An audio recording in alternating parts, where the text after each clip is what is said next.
Centro Estado para a Paz e Desenvolvimento, CEPAD, comemora o Lorong Mundial Liberdade de Acesso à Informação no lançamento do filme Barak, o título Hauia Direito a Tuatene.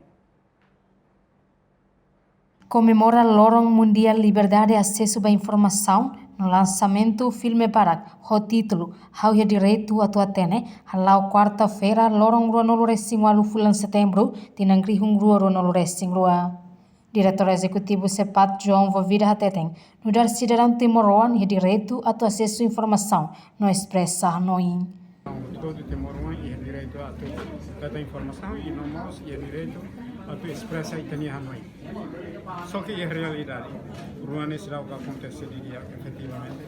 Também direito de expressão, a dia e direito a escolher essa tem Hanoi, a expressa, a for e tem aparecer quando vai botar. Mas bem, da lavara que tem opinião nós, lá é informação de claro.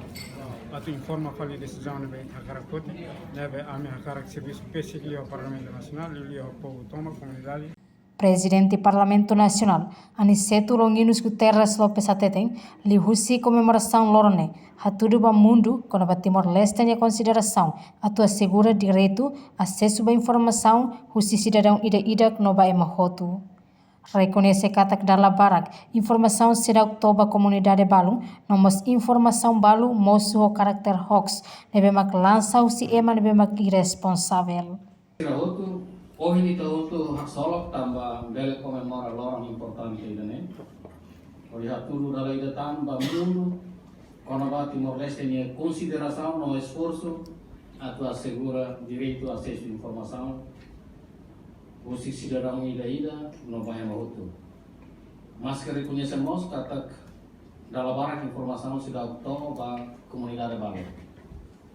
Nomos informação balu musuh o karakter hoax. Nebe dalam barang lança usi ema nebe irresponsável no Rio canal media incredível sih. Situação sirah nessa ne continua desafio itahutu. Meu esforço, a tua segura é uma rotina de direito, não liberdade, a tua acesso não faz informação loss, não credível. Cerimônia dan participa o Presidente do Parlamento Nacional, Embaixador União Europeia de Timor-Leste, Comissão Anticorrupção, Ministério Público, Provedoria, Direitos Humanos na Justiça, no estudante da Universidade Nacional de Timor-Leste.